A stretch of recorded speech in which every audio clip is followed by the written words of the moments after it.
Hi, welcome to Bookey, which unlock big ideas from world bestsellers in audio, text, and mind map. Please download Bookey at Apple Store or Google Play with more features. Get your free mind snack now. Today we'll unlock the book Born a Crime, Stories from a South African Childhood. How could someone be born a crime? The protagonist and author of this book, Trevor Noah, is one such person. He was born a crime simply because his father is white and his mother is black. Such a combination was illegal under the Immorality Act. It was a crime no less than treason. The Immorality Act, enacted by the Apartheid regime in South Africa, aimed at denying black South Africans the same right to marry as whites. According to the Immorality Act, having sexual relations with a person of another race was a crime. The parents would be sentenced, and children born to such a relationship would be sent to an orphanage. In this book, Noah uses the first-person point of view to explain how he grew up in South Africa, depicting what life was like under apartheid. We can see from this book that Noah, who was born a crime, had a difficult childhood. He spent little time with his father, and when he did, they mostly stayed indoors. If they went outside together, his father could only walk on the other side of the road, pretending not to know Noah and his mother. Otherwise, they would all be taken away by the police for investigation. Trevor has darker skin than his father, and he was classified as colored. In South Africa, mixed people were classified as their own separate group, neither black nor white, but colored. The government forced people to register their race: black people, white people, Indian people, and colored people. As a mixed person, Noah has lighter skin than his mother, so he couldn't walk with his mother in public either.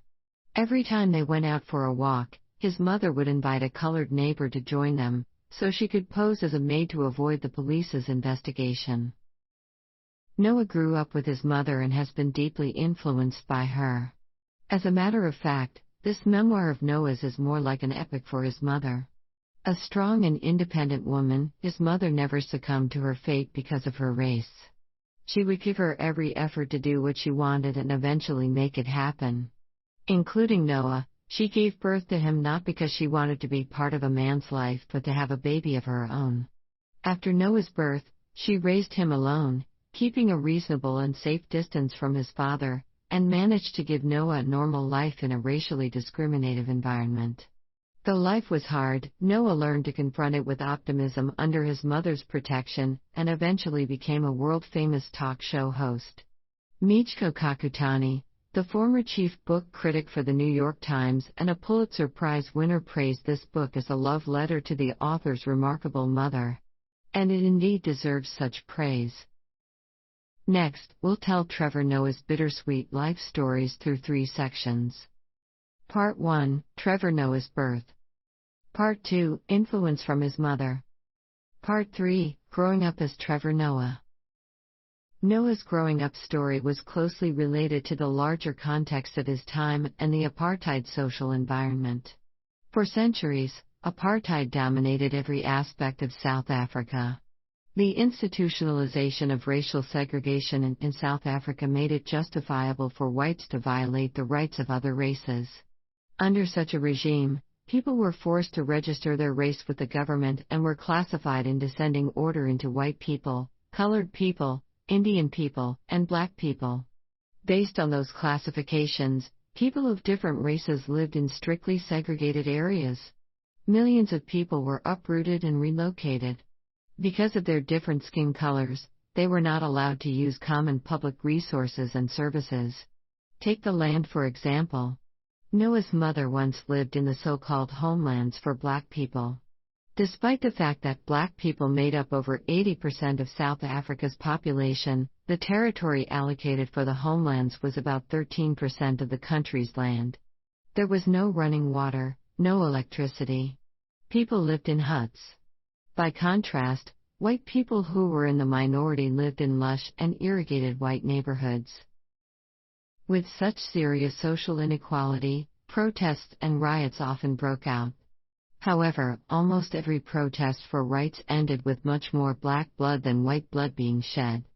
Besides confrontations between black people and white people, Racism also stirred up conflicts between different tribes, making them hate and even kill each other. Dozens, hundreds, or even thousands were killed each time a riot broke out. This is when so-called necklacing was common, which was when people would hold someone down and put a rubber tire over his torso, pinning his arms. Then they'd douse him with petrol and set him on fire and burn him alive. That was the turmoil in which little Noah lived.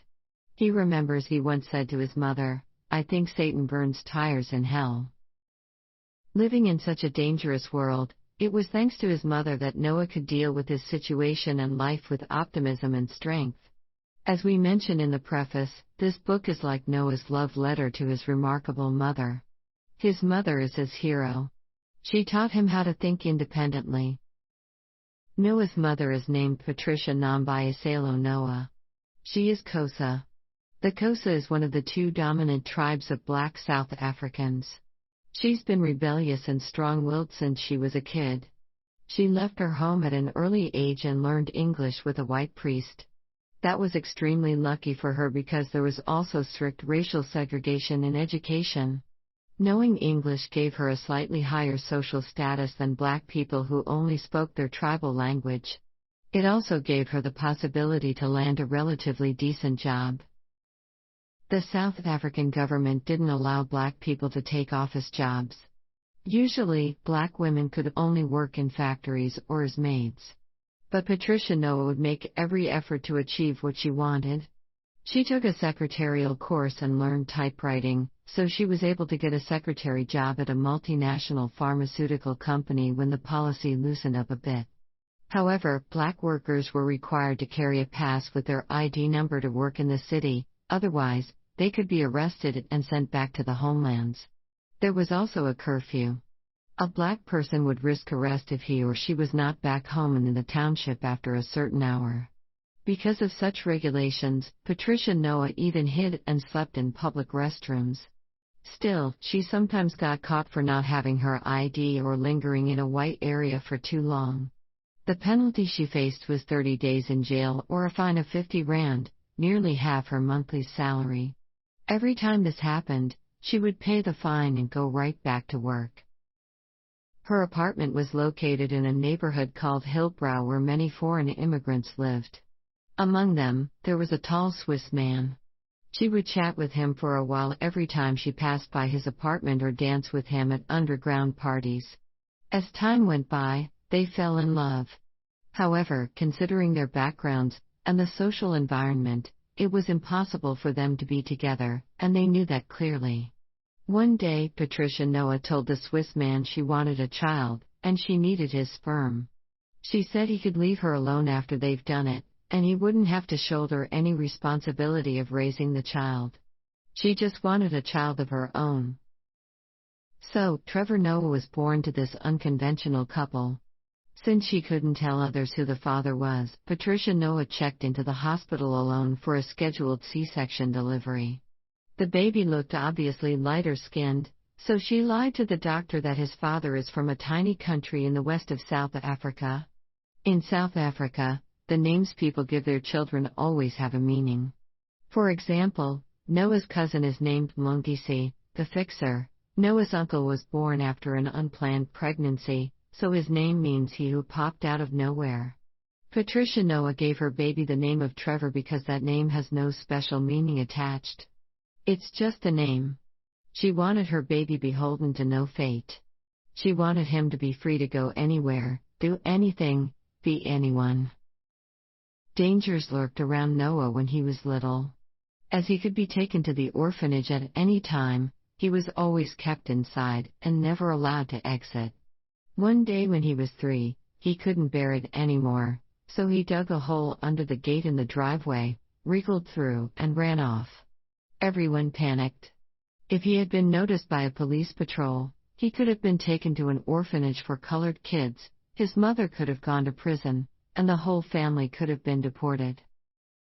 Noah's father was not his father in legal terms, so Noah couldn't be registered as his father's son.